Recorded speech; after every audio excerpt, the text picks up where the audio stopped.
Pemirsa, ogoh-ogoh adalah karya seni patung dalam kebudayaan Bali yang menggambarkan kepribadian Butekale. Selain diarak dalam pawai dalam rangkaian perayaan Hari Raya Nyepi, ogoh-ogoh juga digunakan dalam prosesi pengabenan.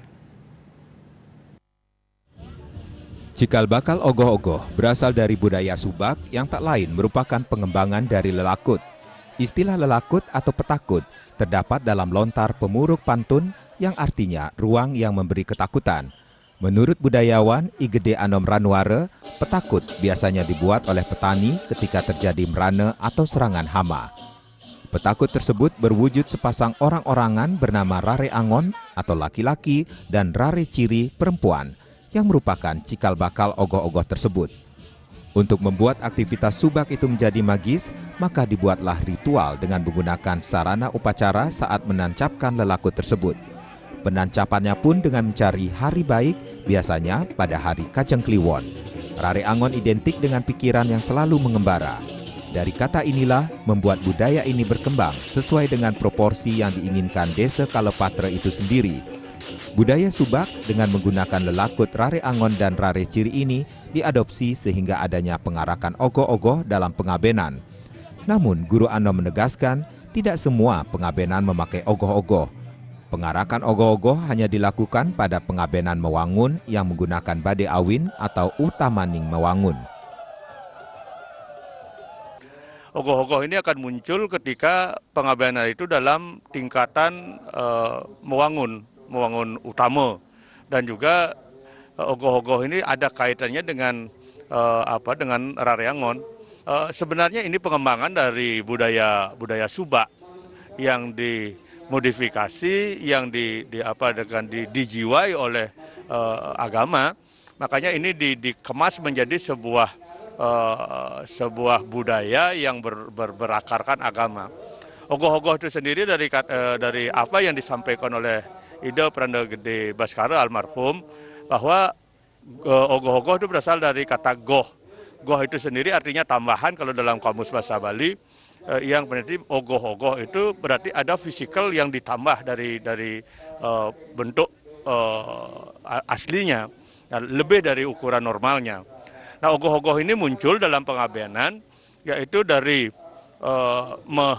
meningning, mengening atau dengan mau upodesa, mendak tirtening, ini akan diawali dengan ada dua ogoh-ogoh, yaitu kaki patuk, nini patuk.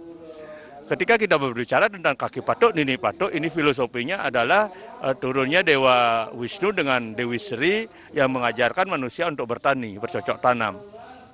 Nah, ketika kita berbicara kaki patuk dan nini patuk, bahwa ada Brahma, ada Wisnu yang akan membuat sesuatu itu akan menjadi lengkap. Karena Brahman dalam tatanan ide, Wisnu adalah penggerak ide. Nah, sekarang kadang kaki patuk dan nini patuk sudah dibuat dalam Nunas Tirta Ening atau Purwadesa. Ketaat pengabenan saat pelebon itu ada guling penyugjug saat mewangun. Nah, guling penyugjug inilah biasanya ditaruh pada ogoh-ogoh yang identik dengan guling ya cupak. Akumulasi dari semua itu makanya ada mengarah kepada cerita cupak gerantang. Nah, gerantang yang bekerja di sawah dengan identik dengan Wisnunya, sedangkan cupak adalah identik dengan Brahmanya. Maka untuk mencari apa? Untuk mencari lingga. Lingga itu ada pada guling penyugjug, yaitu guling yang belum dikebiri, yang masih ada palusnya. Makanya pergerakan Sang Hyang Atma ini diharapkan mampu menyatu dengan ide Sang Hyang Widiwasa, yaitu dalam konteks siwaistis, yaitu lingga itu sendiri. Makanya inilah ogoh-ogoh itu muncul ketika Purwadesa dan pelebon. Ada kaki patuk, nini patuk, dan ogoh-ogoh cupak.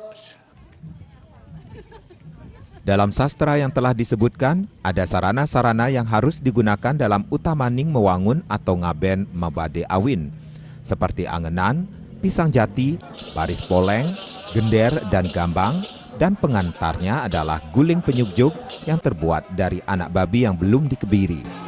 Biasanya guling penyugjug dipanggul oleh satu orang, karena yang melakukan ngaben mebade awin adalah Sulinggih dan keluarga Puri yang notabene memiliki banyak sisya dan rakyat, maka dibuatkanlah ogoh-ogoh sebagai sarana penempatan guling penyugjug. Lebih lanjut, Guru Anom menjelaskan, Sementara cikal bakal ogoh-ogoh dalam pengerupukan sebenarnya berasal dari ogoh-ogoh yang digunakan pada saat pengabenan Wangun. Ogoh-ogoh saat pengerupukan merupakan perkembangan era baru sejak tahun 1980-an. Menurutnya, jika ogoh-ogoh saat pengerupukan difungsikan untuk nyomye Butekale, maka dipresentasikan sebagai raksasa dan diarak sebelum tawur kesange. Sebaliknya, jika ogoh-ogoh difungsikan sebagai bute yang telah disomye, maka bentuknya adalah dewa. Hendra, Bali TV.